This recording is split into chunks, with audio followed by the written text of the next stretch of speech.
DG Stéphane Congo Balamwange Congo ya Lumumba Congo Tafachi Beton Tango ekoki oyoyo Tango ango yango yo ekoki Tolanda kango Papa Stéphane Balamwange Oh yeah. Messieurs, dames, bonjour et bienvenue dans votre émission Tango Koki, deuxième numéro du jour sur votre chaîne. Stéphane Balamwange, l'infatigable. Je suis toujours là pour analyser l'actualité. Je vous rappelle que nous sommes pendant la période électorale et Bitumba Otozanango Mikolo Ezaya Batu Baye ba vérité, pe Baye ba kopona mutu nini pona mboka na biso Congo. Po ete batu mabe bayebani, batu malamu pe bayebani. Et Congo ndenge twali koloba boye complot eza makasi ya Mindele. Mindele bazana posa ya mutu oyo akufaciliter bango tâche ici chez nous pour ba copier Congo malamu. Après avoir échoué au Mali, après avoir échoué na Burkina Faso, échoué na Niger, échoué à gauche à droite, Mindele basali lobbying ya munene bazui misolo ebele bache Angers bazana bosenga bazwa pion na bango na mboka na biso a facilité bango tâche.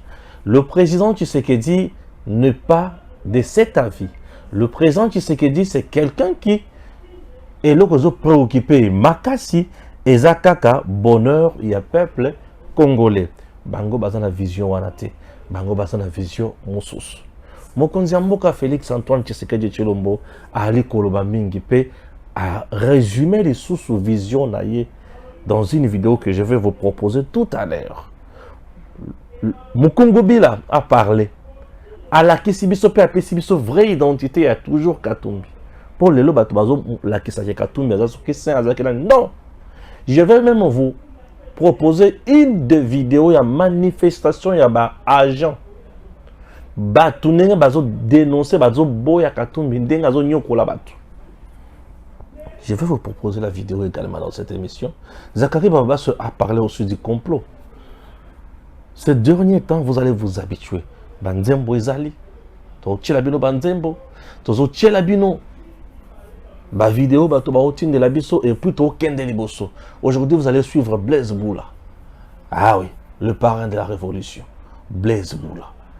Dans la première émission, vous aviez suivi Papa Chéri, je vais me piano le Salvatore de la Patria. Maintenant, dans cette émission, je vais vous proposer Blaise Boula. Et vous allez comprendre ndenge toali ko kende na makambo. OK? Sosi nanga eza osala choix ya bien. Vie na yo ya ba Congolais ya bande konyonso ya Congo ezala bien garanti. Donc comment la vie ya batu ya malonga et ça nous fera énormément du bien. Vous comprenez? Très bien. C'est parti avec la première information. Fachi a parlé sur sa vision. Suivons Fachi. Chers compatriotes, depuis mon investiture le 24 janvier 2019, notre pays s'est distingué par des progrès notables et une résilience des plus exemplaires dans un environnement dominé par des épreuves et des événements aussi imprévisibles que bouleversants qui ont eu à secouer le monde. Notre pays, la République démocratique du Congo, n'en a pas été épargné. Notre économie s'est montrée résiliente. Il en est de même de nos populations qui, avec bravoure, se sont dressées comme un seul homme dans les provinces de l'Ituri et du Nord Kivu, en proie à l'agression de nos voisins et au terrorisme. Nous avons une nouvelle fois démontré que dans les moments les plus difficiles, nous, Congolaises et Congolais, savons toujours résister et rebondir. J'en veux pour preuve la force de caractère et les efforts consentis durant la pandémie de Covid-19 ou encore la dignité des habitants de Goma face à l'éruption du mont Nyiragongo en mai 2021. Chers compatriotes, pendant les 5 années durant lesquelles vous m'aviez confié la direction de notre cher et beau pays, j'ai initié plusieurs réformes, toutes axées sur le renforcement de l'autorité de l'État en vue de garantir un cadre propice pour l'avènement du progrès et l'accroissement du bien-être de nos populations. à cet effet et convaincu que lorsque nous sommes unis, nous sommes plus forts et que notre force réside dans notre solidarité. J'ai initié en 2019 le programme de gratuité de l'enseignement de base qui a permis à ce que plus de 5 millions d'enfants renouent avec le chemin de l'école.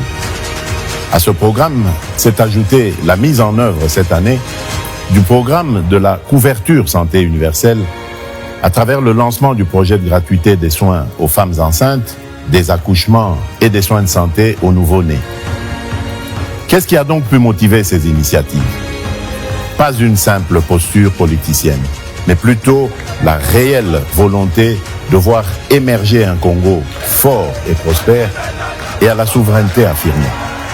Un Congo dans lequel l'autorité de l'État est consolidée, la solidarité renforcée et nos villes connectées pour le meilleur. Ma motivation est également celle puisée dans la conviction qu'il n'existe aucun principe constitutionnel qui dispose des disparités rencontrées dans notre existence collective. C'est fort de ces convictions que j'ai tenu à lancer le programme de développement local dans les 145 territoires en partant de la conception que les conditions de vie ne peuvent être radicalement différentes selon que l'on vive dans une grande ville ou dans un village reculé au sein de notre territoire national. Ces efforts, nous devons les poursuivre. Au moment où je sollicite ce deuxième mandat, mon ambition est d'aller jusqu'au bout de ce que nous avons si bien commencé pour réhabiliter le citoyen congolais dans la plénitude de sa dignité et dans sa fierté d'appartenir à notre chère et belle nation. Je sais que ce sentiment dépend de sa garantie de trouver un emploi décent, lui permettant de couvrir les besoins de sa famille. Il dépend aussi de la garantie d'avoir accès aux services publics de base et de jouir de la protection de l'État.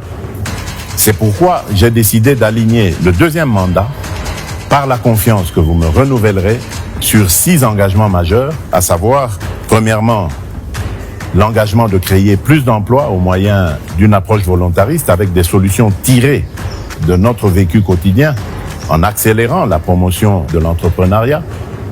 Deuxièmement, l'engagement de protéger le pouvoir d'achat de tous les citoyens congolais contre les aléas des prix à l'importation et les variations du taux de change afin de leur assurer une qualité de vie stable et digne en maîtrisant davantage le cadre macroéconomique. Troisièmement, l'engagement d'assurer avec plus d'efficacité la sécurité pour tous au moyen d'une restructuration profonde de l'appareil de sécurité et de défense, ainsi que la sauvegarde de nos intérêts par le renforcement de l'Académie diplomatique congolaise. Quatrièmement, l'engagement d'intensifier la diversification de notre économie et d'accroître sa compétitivité en procédant par l'intégration de l'espace national en un marché unifié pour mieux la préparer à la transformation des produits agricoles et miniers bruts. Cinquièmement, l'engagement de garantir plus d'accès aux services de base en assurant la réception des soins de santé de qualité et un accès universel à l'enseignement primaire et secondaire, à l'eau et à l'électricité, ainsi qu'à la protection sociale.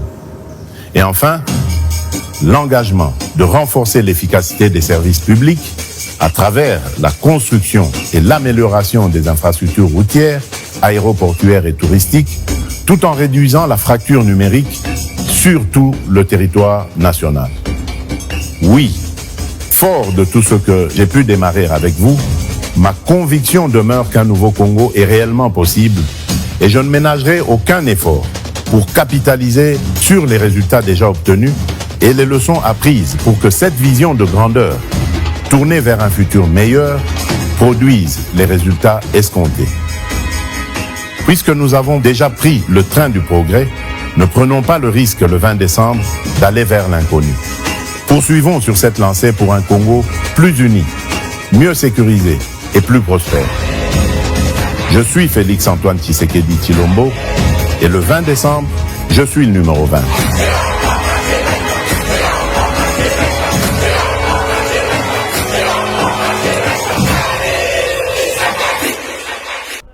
Vous sentez que quelqu'un azo maîtriser makambo osala elobeli na ye aolakisa o makambo na ozela mpona sala. Et il y a la différence entre ko-diriger mboka o baotindika yo na ko-diriger ozosalela mayele na yo. Différence ezalaka makasi. Soki moto ali ko-diriger mboka baotindika ye ezalaka bongo bongo. Mais soki moto ali ko-diriger mboka na makanisi na ye kitoko makasi. Retenez que Félix Antoine Tshisekedi Tshilombo toute sa vie a collé na ndako ya politique. Donc azaki mwana to élève ya grand maître otobengi Papa Étienne Tshisekedi wa Mulumba. Moto lokola Papa Étienne Tshisekedi pona Congo na biso azali savant politique. Moto moko penza oyo atikela biso ya mutuya. Ya mutuya Papa Étienne akenda atikela biso ya mutuya. Imaginez que Papa Étienne n'a jamais été président de la RDC. A soukela fonction elle souka na ezaki ya premier ministre. Mais maye asala maye aloba, tout le monde a se référé à yango. Par moment, les gens parlent peu. Il y a un président mosusu. Mais parle plus, il y a muto azalaka ko présidenté. Atangi sabiso, ayekoli sabiso. Nous devons nous libérer. Nous devons nous libérer. Notre pays a besoin de quelqu'un qui a une vision claire pour nous. Ouais. Même le professeur aujourd'hui, bavanda batala balobite moto oyo abongi. Je me demande, mindele soi-disant communauté internationale batelemela Kabila pona nini? Banda loba na Kabila tuerie, massacre, banda ko loba na ye liberté za na Congo te, liberté d'opinion te. Pendant que le violation il y a droit de l'homme, mais tu sais qu'il dit depuis qu'il est au pouvoir. Azo ça la violation des droits de l'homme te, azo bomate, azo yibate, azo kangami ibi, azo telemela batutu oyo, ba osala mabe contre mboka. To moni mundele kaka même mundele oyo banda ko telemela Kabila. Tu sais que azo sala makambo contraire na Kabila, mais mundele a soutenir le sous-souté. Nous venons de comprendre que mundele abrandisaka makambo liboso ya mabe ya motu soki amoni ke intérêt na ye ezate. L'homme blanc lorsqu'il voit que tu es vrai nationaliste ozo sunga mboka na yo amoni ke par na ye ezate akolukelo mutu mususu. Lelo mundela za incapable ya ko diaboliser Tshisekedi. Po makambo oyo atelemelaka oyo pesaka ye force a diaboliser mutu Tshisekedi osala ngote. Amoni que soki to diaboliser Tshisekedi bato bakotimbela kope la biso po Tshisekedi azo bomate, Tshisekedi azo kangate, Tshisekedi azo yibate to diaboliser edengeni bakimi na point wana bakesi ko na point ya koluka ba financer bato oyo bakoki koya ko faciliter bango tâche. C'est ça Katumbi. C'est ça Katumbi. Le président Tshisekedi, on peut ne pas l'aimer, mais c'est quelqu'un qui a une vision pour le bien-être de mon pays. Ouais. Je vous ai toujours dit que la réussite de Tshisekedi, plus de 5 millions d'enfants. Nakela si banana bazana yanani, banana yot. Banana été. Banana yo. Le président Tshisekedi aujourd'hui, c'est quelqu'un qui fait ce que Batuebele banda ko s'attendre nangote. Les gens pensaient qu'il va échouer. Les gens pensaient qu'il va se plonger dans un enrichissement illicite. Les gens croyaient qu'il y a qu'on se plonger dans ma kamboya, kuboma, kuiba, ko sala nyosa babe. Aya bande ko lobela beno na discours, na vision na ye. Il vous parle de sa vision. Et jusqu'à présent, les soi-disant opposants nyonso, il y a un côté où ils ont la vision claire. Il y a et mutu pesa avant de avoir la vision claire et bah tu vas kangi bah moni qui était où ils ont la vision claire et a seul tu sais qu'il dit où alors la vision claire puisque azoya pour na ko diriger Congo. Vous comprenez? Azaki on a pour na ko diriger Congo 5 ans na ya sali. Il a fait ce que les autres n'ont pas pu faire pendant 18 ans. A sali bilembo oyo elekele batu nyonso et batu bavandi bo balobi tata oyo peza abeti beso fimbo et le kolo Tshisekedi abeti bango fimbo bongo bana kimia ata mokete tina owapi donc to sala boy ezola ki sa victoire et Blaise Boula a perçu ce message moko très important. Suivons encore une fois de plus Blaise Boula. Liso moko emonaka mais soki obakisi ya mibale moto amonaka lisusu malamu mingi yango topesi yo deuxième mandat au concrétiser vision na yo po na RDC. Numéro 20 Fati Béton. Mwana mboka nde tokovote de père et de mère ezaye mwana mama Martin na ya Titi auteur ya misapi mibale likolo elembo ya manda mibale topesa na Fati eza azarte ya botama na juin mwa indépendance ya Congo azobunda longolango slogan et comme a réalité Congo souverain ya ndoto teo acteur ya film ango nani ye azobunda poisilisa guerre na est tozokoba vers la paix durable na 4 coins ya Congo pona topesa ye deuxième mandat oyo o vision na ye kokisama complètement Fati mwana mboka est-ce que nalobi mabe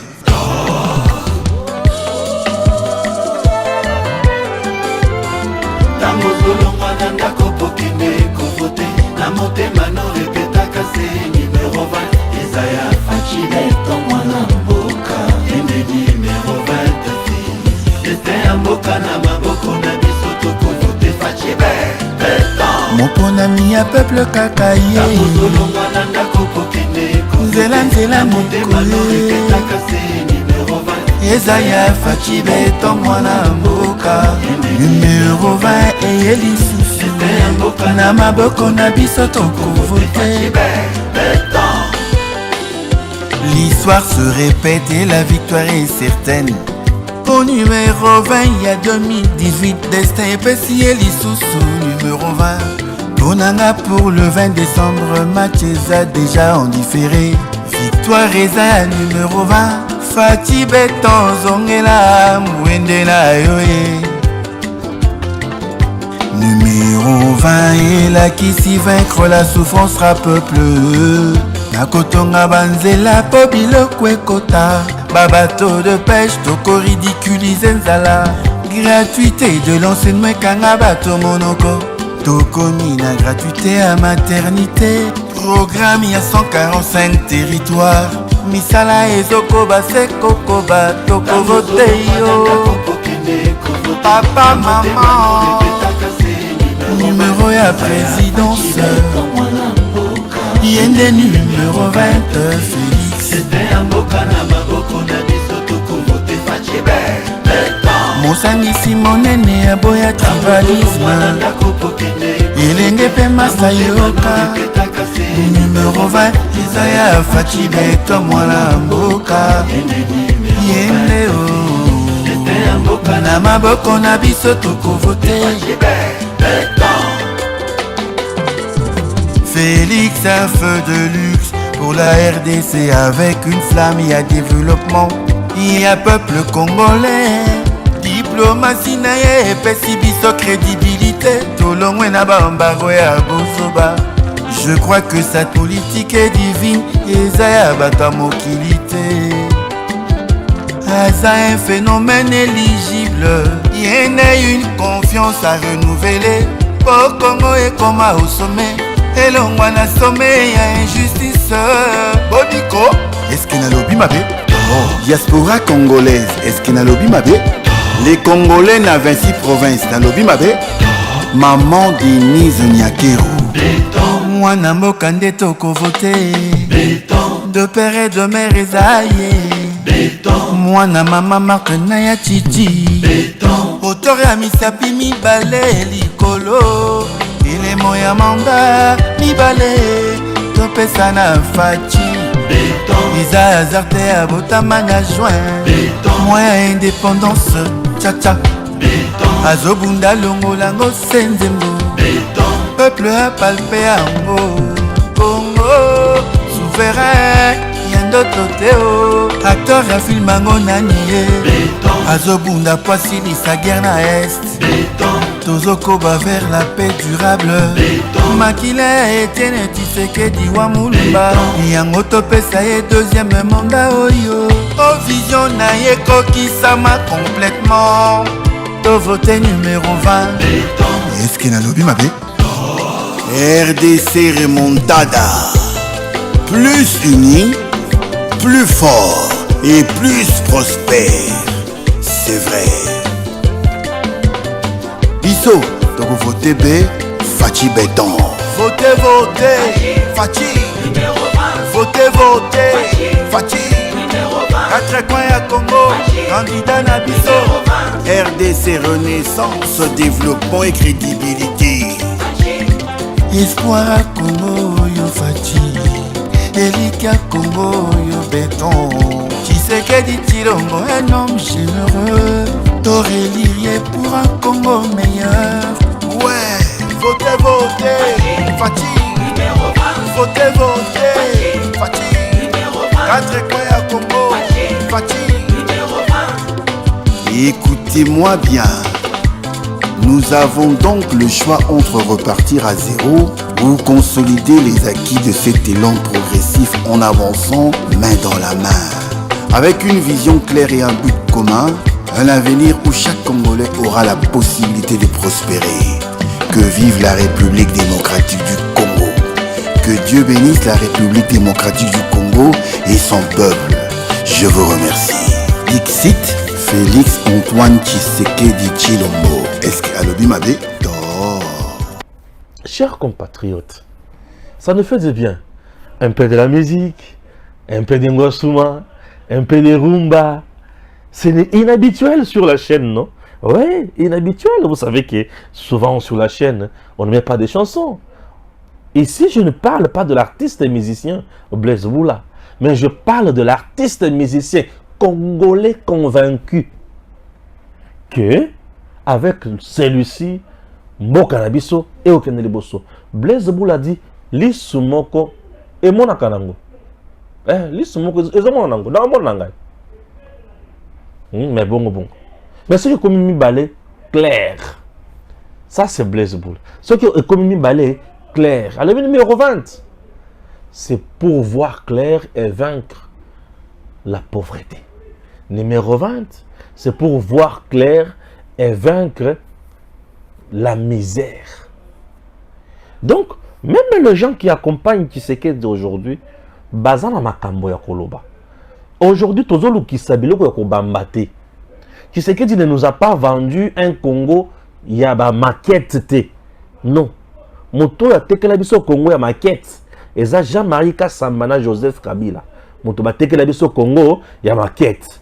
Mais Tshisekedi aya pesi biso vrai Congo. A pesi biso vrai Congo. Et la preuve, nyonso aola kisa. Eza oya sali. Vous imaginez moto atongi na pays mobimba. Atongi pesa na ba province nyonso 145 territoires. Bazo voulait que 145 territoires les na kati ya province mon côté 145 territoires et lingi ko lobake ba territoire ya ba province nyonso ya Congo. Aotonga kuna.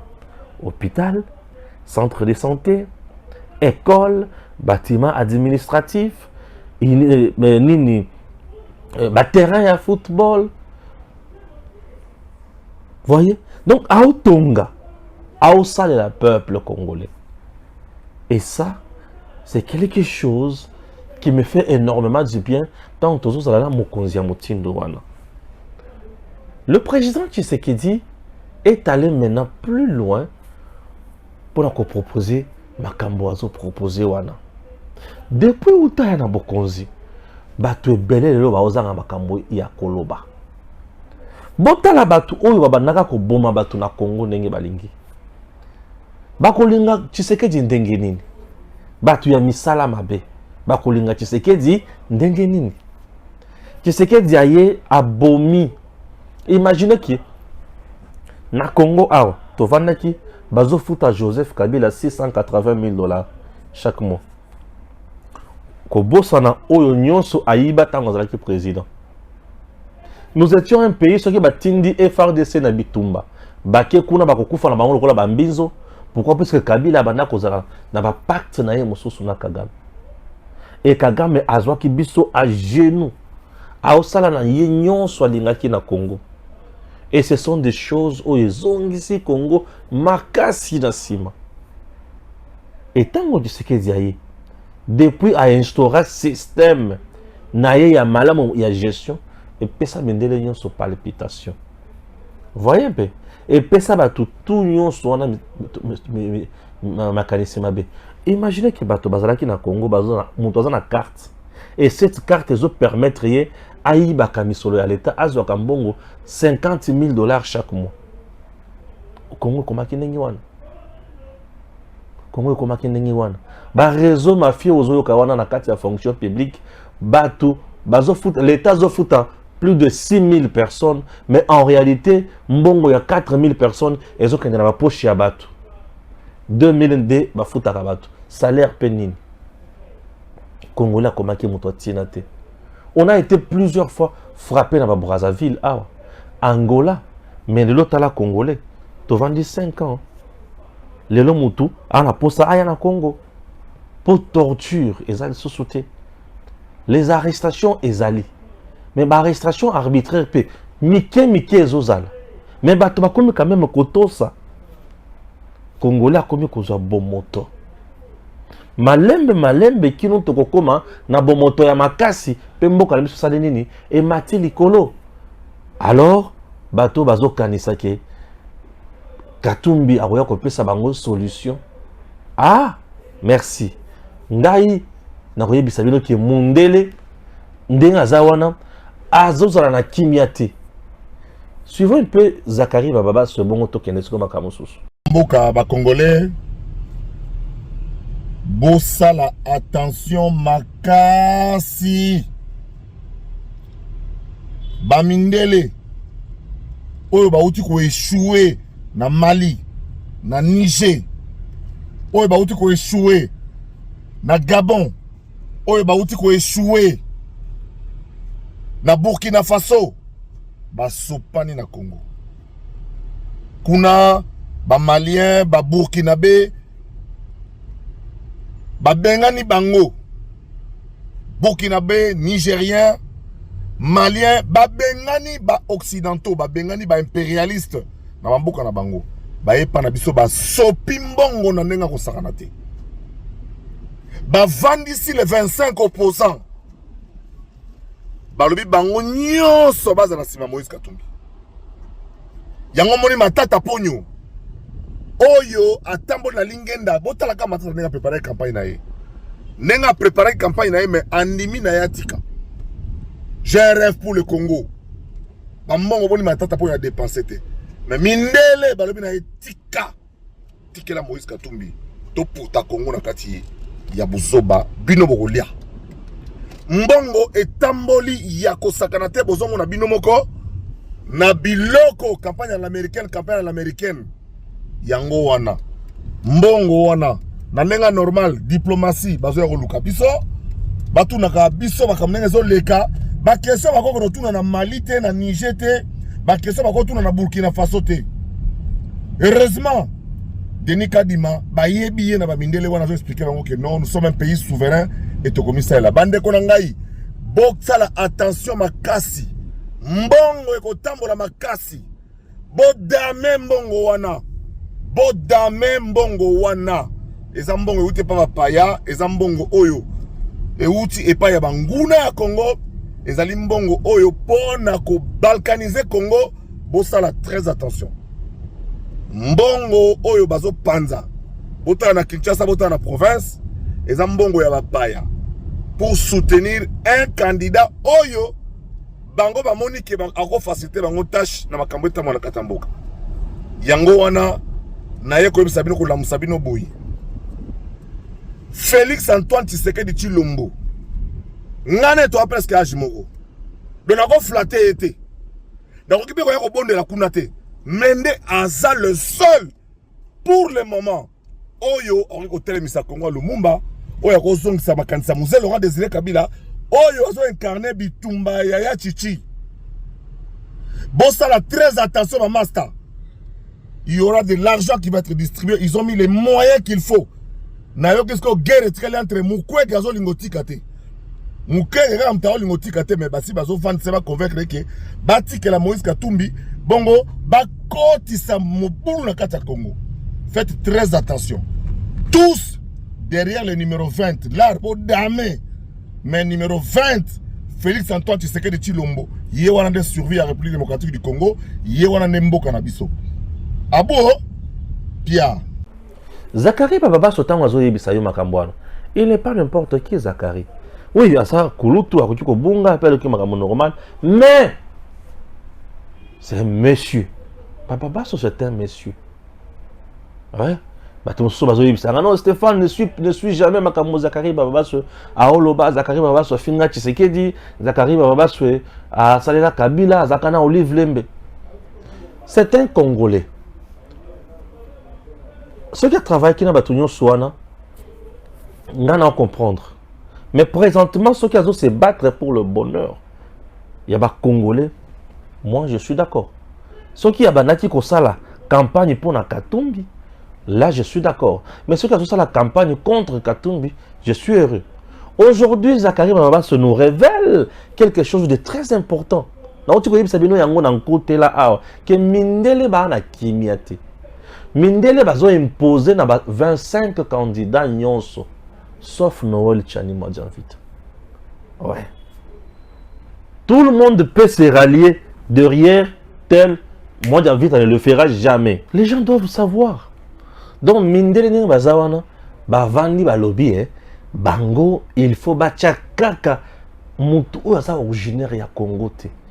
Moutou oya ko bete la bango li solo ya au 50-50, au gagnant, non. Discours ya gagnant ya Fachi wana, ezo tia bango mal à l'aise. Yango babimise mi solo.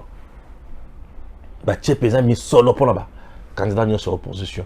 Ce qui me fait rire, c'est que la plupart de tout baza simaya Katumbi, ce sont des gens qui ne pèsent pas. Ata Mokwe Gaza, il ne pèse pas. C'est sa première fois d'aller aux élections. Il n'a même pas un discours politique. Il n'a même pas une base. Je vous dis, les élections, nous allons tous nous focaliser dans la vérité comme urne. Oui, mais qui vote? C'est le peuple. Et la population congolaise, l'élo, a dit très bien que Moukwege c'est un étranger. Oui, Katumbi c'est un étranger. Matata c'est un étranger voleur. Tu vois un peu? Kikouni n'a pas de gens. Bien sûr, Kikouni n'a pas de gens. Franck Diong aussi a quelques 5-6 personnes. C'est tout. Donc, déjà, le Kolabato Bazana, philosophie ou un tout. Élection. Et ça a pu frapper dans l'aspect sociologique. Donc cet aspect sociologique, comme ils ont frappé Bango, on a un sengomakasi. Parce que les Congolais ont comprendre que bateau bazaba paya. Bazana ba plan pour na kozo Congo, ba me mayango e paya banguna. Les gens qui nous font la guerre tous les jours, bazaba paya. Vous avez par exemple Moutouneti Nani Denis Mukwege, Katumbi et les autres. Bazana objectif ni. Objectif là on pour nako au Congo comme mango pa Kagame. Kagame c'est le parent ya Katumbi. Tant on a zo bandela makambwana.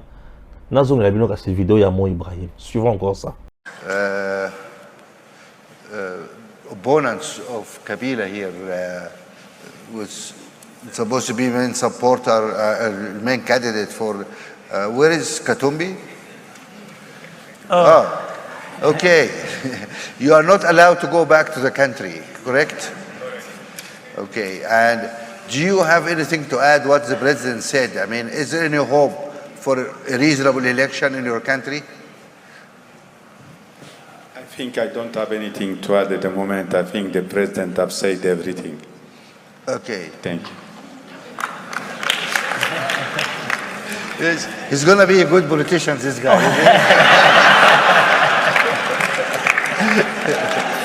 Right. I can go on all night, really. There are so many issues to discuss, but I think we need to open it to people also. Là, c'est Kagame et Katumbi. Vous voyez déjà, Ndenge Baza. Yoshikuruya au Vadi Olibité. Katumbi, non, Katumbi n'est pas là pour toi. Katumbi a un complot, azana carnet de charges naïe, carnet d'adresse naïe, azana cahier de charges naïe, azana agenda naïe, azana makambo naïe. Na lebi aza na makambo naïe. Yotan rolobake non, Katumbi, non, ce monsieur-là aza ya bisoté. Natangela ona no muke, c'est que Mokongobi l'a dit sur Katumbi, et puis tant que Zongawa, on comprendre qui est ce monsieur-là, pe makambonini, azo salapona, congolais. Oyo kaye, on comprendre. Puisque makamoussou sur le tournoi, on dirait trop ça la maseki. Je vais lire cette information très importante. Voilà. Mokongobi assure la candidature de Katumbi. Katumbi Chapwe a supervisé de A à Z les massacres et l'enterrement indigne de Mie dans le Katanga. Ça, c'est Mokongobi. Dans une lettre adressée à la population congolaise depuis l'Afrique du Sud, Joseph Mokongobi a taclé l'ancien gouverneur de l'ex-province du Katanga et candidat président de la République Moïse Katumbi. Le prophète Mukungubila Mutombo, Joseph, a dans sa communication rappelé les rôles joués par Moïse Katumbi lors de massacres de ses adeptes dans son église à Lubumbashi en 2013, avant de défendre aux Congolais d'élire le candidat numéro 3. Vous devez d'abord retenir ceci. Je voudrais être en accord avec ma conscience et avec vous qu'il s'agit là du même homme qui vient de participer activement, même si Kanambe est entré dans ma maison arme à la main, c'est lui, Katumbi, qui aura supervisé de A à Z le massacre et l'enterrement indigne de miens, morts comme vivants. À ce que je sache, ni son niveau d'études, ni quoi que ce soit ne peuvent vous séduire, si ce n'est que par étourdissement qu'il vous arrive de manquer de discernement sur la fortune avec laquelle il vous séduirait. Fortune acquise du pillage systématique de notre patrimoine à nous Congolais, a-t-il écrit. Pour lui, Moïse Katumbi mérite d'être arrêté par le peuple congolais, le seul qui a le droit de demander des comptes à l'ancien membre du PPRD. Joseph Mukungubila a aussi profité de l'occasion pour adresser ses remerciements au président sortant Félix Antoine Tshisekedi Tshilombo, candidat numéro 20 à sa propre succession pour la deuxième mandature, pour la signature des ordonnances annulant sa condamnation et celle des adeptes, de ses adeptes. Une fois de plus, je me dois de remercier le chef de l'État, Félix Antoine Tshisekedi Tshilombo, pour son intervention sur cette condamnation injuste dont moi et les miens avons été victimes. Je vous prends tous à témoin de la façon dont vous avez vu le peuple dans son ensemble réagir en apprenant la suspension de ces condamnations au pays, en République démocratique du Congo et dans le monde entier, a dénoncé le prophète Joseph Mukungubila. Mukungubila, azaka sainte, katangi.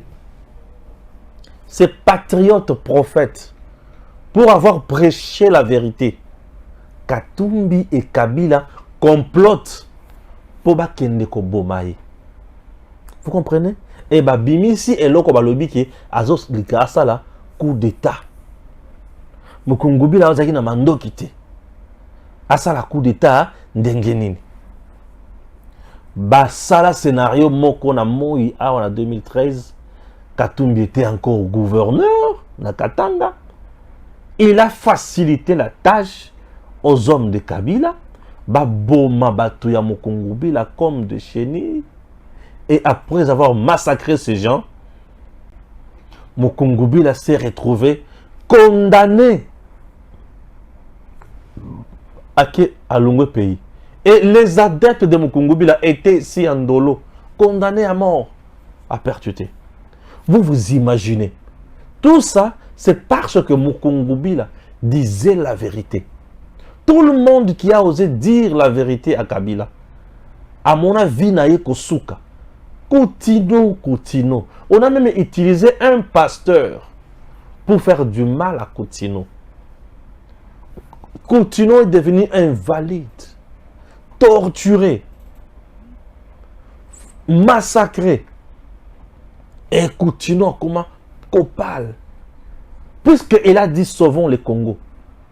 Katumbi était au pouvoir, Kabila était au pouvoir. Les deux là. Ils ont massacré Koutino. Je vous dis, torturé Koutino jusque dans son âme. Et Koutino a commis Tinaté. Vous voyez un peu tout ça? C'est parce que Baza Patou, Oyo Baza qui va deux pères et deux mères, Bazo Bundapo dans l'école, Kabila le danger ça awa. Eric Lenge, tué lâchement avec ses hommes ici, par le régime Kabila. Katumbi était là. Ils ont tout fait. Bakata Katanga ici sous Katumbi et consort. Ces gens-là étaient payés. Tout le monde Oyo a servi grand Katanga Malamu. Katumbi a Katumbi est devenu moninga ya Baba Kyungu na Souka. Mais Baba Kyungu traitait Katumbi de Ngulube. Souvenez-vous. Tout ce que Mouyambo disait sur Katumbi, Mouyambo a toujours dit que lui, quand il voyageait avec Katumbi, il voyageait avec un sujet zambien. Pouf, kakana mbongo ya Congo na biso, après pillage, Mukungubila vous dit, il a pillé systématiquement nos richesses pour devenir Mutuyambongo. Et au-delà de ça, Mundele a talé le oza muibi boy, c'est bon. Mundele a retraité na miibi. Pourquoi? Ayebi que muibi a la réserve. Il y a ça dans Mabe, n'a pas dans la réserve au salaire Mabe. Puisque Mundele a la carte vérité sur Moïbi, Moïbi peut avoir la vérité sur Mundele. Moïbi mieux sur Balé Bakutani, Basala ka deal facilement, Basala ka deal facilement. Pour Bayebi, Baron sur Balé qui Bakosala na Mabe te. Oh là où ils ont protégé bonheur naï. C'est ça Katumbi. Quelqu'un de pareil. Nyonsu Yakuta, Yaba Congolais et comment yaye. Tala Mutuninga Kanga Mazembe. Et comment y a Stade Mazembe o ya kuti eloko ya batu a changé mikanda et comme y a batu o ba bunda po bazwa stade wana ono ya Anglebert Mazembe. Oh bazwa kata sans frate nyonso comment y a quand tu l'étais gouverneur, vous savez ce qu'il faisait na ba match ya minene ya Mazembe. Ba kozo ba billet ba ke ba pesi ba société. Boya na match, boya te, le lendemain, vous devez envoyer l'argent. Au cas contraire, on ferme vos entreprises. Ça, c'est Katumbi. Et il a terrorisé les gens comme pas possible. Et lui, quand il était gouverneur, demandait à tous les commerçants, le grand investisseur, le grand Katanga, ces gens-là ont souffert. À côté que la tout tenté. À côté que la tout tenté, Pascal Beveragui, il a fait ça avec Katumbi. Donc c'est un monsieur, gentil, non, il est plus que ce que vous pensez. Et j'ai horreur, j'ai mal, j'ai même la nausée lorsque quelqu'un de pareil il vous dit misère et à Congolais, misère, lui quand tu étais dirigeant. Oui, comment à Salaba Katangé? Suivez maintenant cette vidéo avec nos compatriotes. Ndenge Bali Kolela, salaire na bango, azotine de la bango ba soda, même système idéologie na Kabila. Vous réclamez à tinde bino ba soda, ba beti bino, à corrompre quelques-uns d'entre vous, et c'est fini le mouvement. Motonango et Bomani. Suivez d'abord ces travailleurs. Nouveau souci pour le gouverneur. À l'usine indienne chez MAF, les travailleurs manifestent. Engagés à la journée depuis plusieurs années, ils revendiquent des contrats réguliers et un salaire décent. Moïse Katumbi est à nouveau écartelé entre les travailleurs auxquels il a fait des promesses d'avenir radieux et les investisseurs étrangers qui entendent maintenir de bas salaires. Le gouverneur cherche l'équilibre. Mais le grand écart n'est pas toujours facile quand la colère gronde. Salaire kiloko sana. Et puis, journalier qu'on a pas 15 000 francs par semaine. Et puis aujourd'hui, c'est là que Milango. Est-ce que vous pouvez accepter ça dans notre pays? Moïse est comme Moufuko Yaki. Chie ou Congo, akuna muntu, et qu'on a droit comme sema à chaque gouvernement Yaki. Tu as déclaré droit et tout, on a tout mis à Basoda, Betou. Ba umu mwetu batumenase shi ba Congolais. C'est que chie ba umu ba Congolais atuna na mo adi mwetu mon pays. C'est que yi mukini na kwa ba indien kama kwa ba indien. Tu me donnes raison maintenant. J'espère que tu me donnes raison. Tu vois maintenant. Il n'est pas le nôtre. Bien sûr. Pour ceux qui ont vu Congolais bongoté. Lui qui vous dit qu'il a changé misère et Congolais, maté, soupa, qui traiter bateau. Vous me donnez raison. Voyez comment il traitait les gens. Et aujourd'hui, Moutu ya Moutinde ya boy. Olobakete. Yeso ya comme président à Kosala. Tango Fachi, Félix, a comme président. Dans toutes les entreprises de l'État ici, ba grève et bana ko sale ma ya kosakanate. Ba marche bana ko sale ma na boulevard wana ya kosakanate. Ba to bazo réclamer ba salaire na bango ba 550 mois, ba 200 mois un paiement. Mais tu sais que depuis qu'il est là, vous sentez que ba grève Tosili 5 ans, il y a mandat, il y a Félix Antoine Tshisekedi Tshilombo. Nous étions habitués à chaque rentrée scolaire. Enseignant va comprendre à faire un boudi. Bon, on a habitué à faire un boudi. Accord et un boudi. Bon, faut habitué sur notre la grève. Et ça qui kakandengiwan.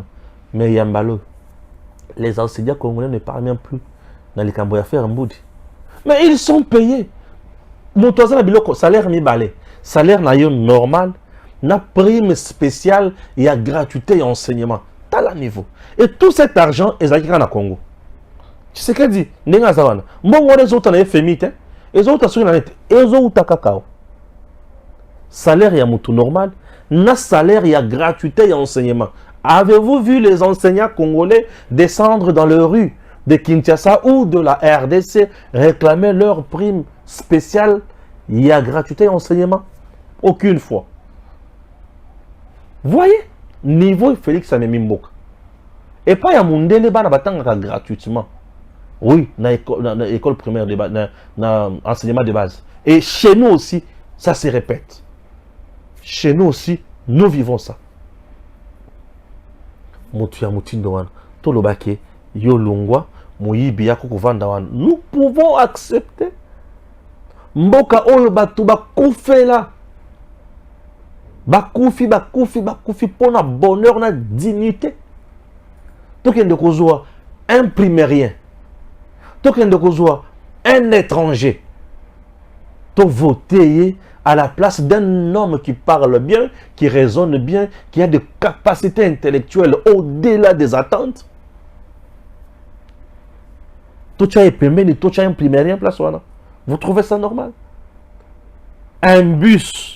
Biso tozana yango tozana kati ya komata ngomba po tozwa place ya plat po totambola. Donc il y a stabilité. Tozana libulu, tozana ravin, to mata ngomba. Tozana siko na kati pembeni ya ko tilisa ngomba po tozwa siko place moko plani. Siko nesika wana olobite to changer chauffeur. Et chauffeur yango bozo chauffeur inexpérimenté. Bozo un pseudo-chauffeur. Beaucoup de ça, beaucoup de volant expérimenté avant Nakuna. Na bato bazana mutuka bakosala ni bakoganga bino congolais boganga biso ba congolais ne tozana kati ya mutuka bango kombo nango Congo et mutuka o tozana nango to uti nango na libulu tozo matangomba tokomi pembeni po tosilisa ngomba to banda kotambola siko na place moko eza aplani, c'est-à-dire stabilité. Bisika tokomi bozo ganga bo kitisa chauffeur oyo azo kumba mutuka malamu, boko tisa mutu oyo azo yekola kokumba ezalaka. Donc mutu azo kumba malamu Félix Antoine Tshisekedi boki tisa ye po bomatisa mutu azo kumba mabe oyo ayeba pe kokumba te, oyo azo yekola kokumba mais azo yeba kokumba te, oyo pe aza na makanisi ya koya po banda kofutisa pe tike mpako na ndenge na ye boko tisa ye. Ah, et si quand aussi au mona aveugle abanda ko conduire mutu azotala ezalaka te, aveugle azalaka sima, mutu azotala azali boso. Même na poto tozana ba mbwa o bakati saka ba aveugle na balabala, n'est-ce pas? Bien sûr. Alors vous voulez comprendre un aveugle to chaye na volant abanda ko kumba. Congo eza eloko makasi. Bozui tozana yango pasi tozana yango po bozui wana esilisa pasi ezosenga mutu oyo aza na makanisi ya kobongola makambo nyonso wana mpona mboka esala nini ekende liboso. Bato banda kosala mosala bango wana epa na ye atraita bango ndenge nini, bazalaki na esengo nini. Fungola miso, fungola matoi, mutu akosa ote tango ekoki to batela Congo. Congo eza eloko oyo tokotika na balabala te. Mboka bakoko batikela biso basenga biso eloko bekaka moko bo batela mboka. Mboka ya Lumumba, mboka ya Kimbangu, mboka ya Kasavubu, mboka ya Mzee Laurent Désiré Kabila, mboka ya Mobutu, mboka oyo Lumumba abundela na baninga nyonso, mboka ya papa Etienne Tshisekedi. Congo oyo batu bayaba na monde papa Etienne Tshisekedi. Congo oyo Mobutu azotelema liboso ya Nations Unies azoloba pe oyoki fierté ya kozala na mokonzi. Alors bazoluka bo pesa mutu oyo ayebi kotanga te akoma mokonzi na bino. To kozala batu ya libabe pe nzambe ya kopinir biso soki to sali mbeba wana. Nga mosala na nga koloba tous les jours ici j'ai subi de menaces ya kosakanate.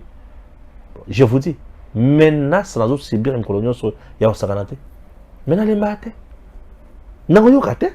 Et pour ne kololanga, mboka nanga, lupango tata na biso, oye po boto nanga yango, e miso makasi nini boy. Oh, kende lungo kuna di miso makasi nini boy. Malembe. Lupango pauvre père. Oye kaka boy boto yango na ndenge nini. Non. Mboka oyo to bondela yango. FARDC zo bunda na zamba na mandoki. Biso pe awa na mokili to ali ko bunda. Na maluba na biso to la kisabino makambo esengeli bosala. Bande kona ngai moto akosa biso te. Tozali na moko na biso mwana mboka ya solo Félix Antoine Tshisekedi Tshilombo. Aye pona kosunga biso kosalisa biso.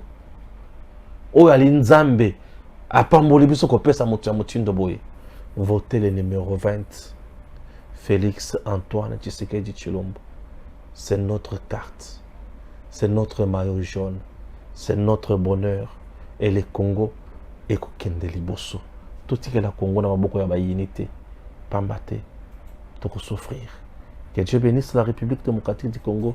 Je fais ma part. Le 20 décembre, kende ko voter numéro 20. Au salapé par Nayo, Congo et Bonga. Merci. DG Stéphane Balamwange Congo ya Lumumba Congo Tafachi beton Tango ekoki oyoyo Tango ango yango yo ekoki Tolanda kango Papa Stéphane Balamwange Oh yeah yeah